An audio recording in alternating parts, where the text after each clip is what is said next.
Honorable Prime Minister, sir, the next question comes from Mysuru in Karnataka, renowned for its heritage destinations and national parks. Tarun MB, who is a class 11 student here, seeks a solution to his problem. Tarun, may we have your question, please? Good morning, sir. I am Tarun MB, studying in class 11th at Jawahar Navodaya Vidyalaya, Mysuru, Karnataka. I express my sincere gratitude in being given an opportunity to participate in the 5th edition of Pariksha Pe Charcha 2022. My question to our Honorable Prime Minister Shri Narendra Modi ji is, Sir, how can a student focus while studying online? Because there are so many distractions like YouTube, WhatsApp and other social media. It is very difficult to study online without disturbance. Sir, is there any solution for this? Thank you, sir. Thank you, Tarun. Honorable Prime Minister, sir, Sahid Ali, a class 10 student of Silver Oak School, Delhi Cantonment Board, is eager to ask his question on a similar subject. Sahid, please ask your question. नमस्कार महोदय, माननीय प्रधानमंत्री जी, मैं Sahid Ali silver oak school Delhi cantonment board में 10वीं कक्षा का छात्र हूं।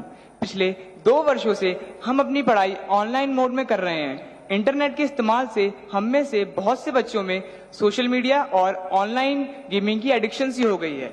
इस स्थिति से बाहर निकलने के लिए क्या करें? कृपया हमारा मार्गदर्शन कीजिए। Thank you, Sahid. Honorable Sir, Kirtana Nair, a class 10 student from Thiruvananthapuram, Kerala, is plagued by the same problem and expects to receive guidance from you, sir. Kirtana's question has been received from times now.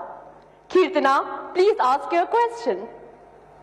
Hi, I am Kirtana from class 10 in Christava School, Thiruvananthapuram, Kerala. As we all know, our classes have shifted online during the pandemic. There is so much distraction in our homes in the form of mobile, social media, etc.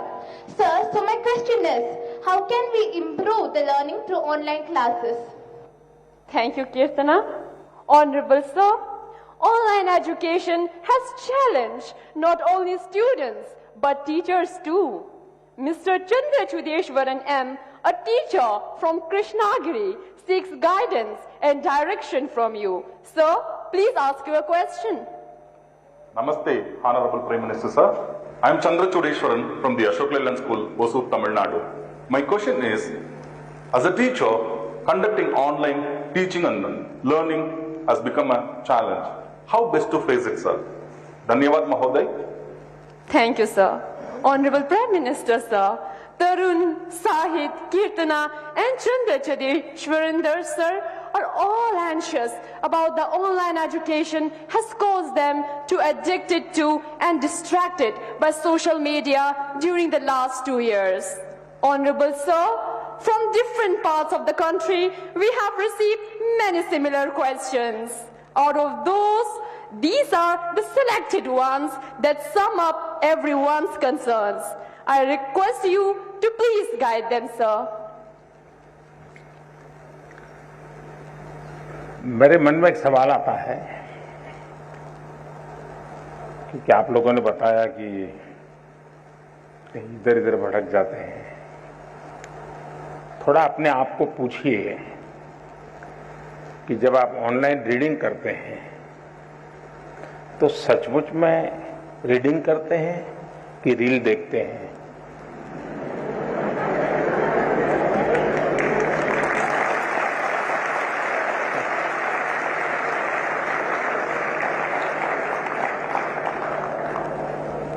अब मैं आपको हाथ ऊपर नहीं कराऊंगा, लेकिन आप समझ गए कि मैंने आपको पकड़ लिया है। हकीकत में दोष ऑनलाइन या ऑफलाइन इसका नहीं है। आप अनुभव किए होंगे, क्लास में भी बहुत बार आपका शरीर क्लासरूम में होगा, आपकी आंखें टीचर की तरफ होगी, लेकिन कान में एक भी बात नहीं जाती होगी, क्योंकि आपका दिमाग कहीं और होगा। कान को तो कोई दरवाजा नहीं लगाया है, कोई खिड़की नहीं लगाई, लेकिन मन कहीं और है तो सुनना ही बंद हो जाता है, रजिस्टर ही नहीं होता है। जो चीजें ऑफलाइन होती हैं वही चीजें ऑनलाइन भी होती हैं। इसका मतलब है कि माध्यम समस्या नहीं है, मन समस्या है।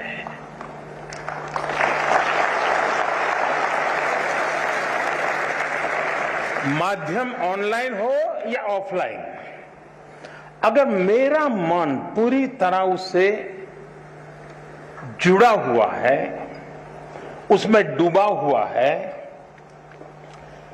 मेरा एक खोजी मन है जो उसमें की बारीकियों को पकड़ने की कोशिश कर रहा है, तो आपके लिए ऑनलाइन या ऑफलाइन मैं नहीं मानता हूं कि कोई फर्क पड़ सकता है।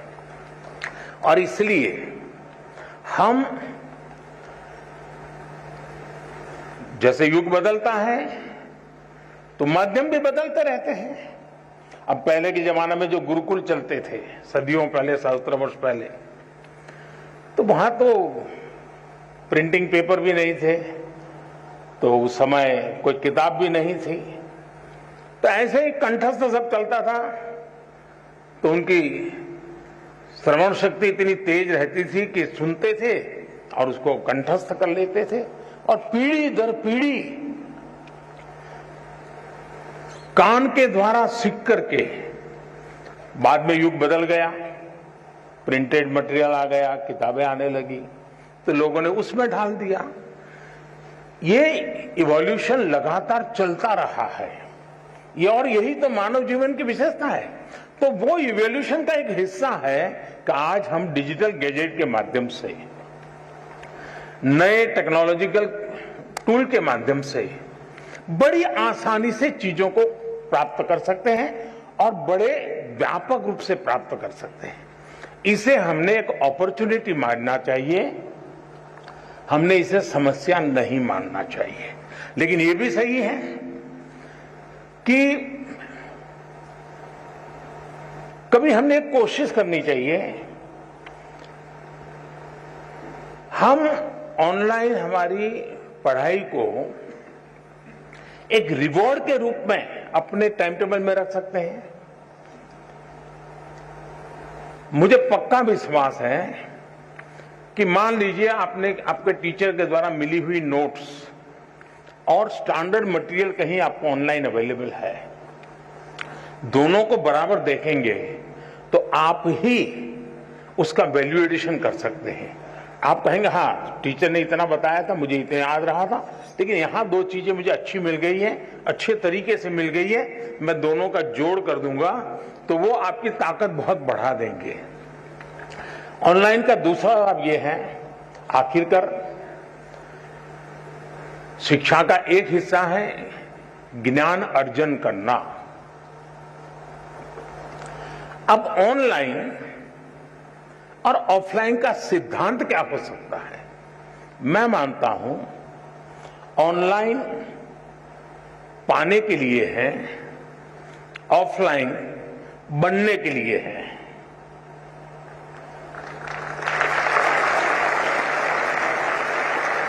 मुझे कितना ज्ञान पाना है, कितना अर्जित करना है, मैं ऑनलाइन जाकर के दुनिया के जिस छोर से जो भी अवेलेबल है, मैं अपने मोबाइल फोन पर या अपने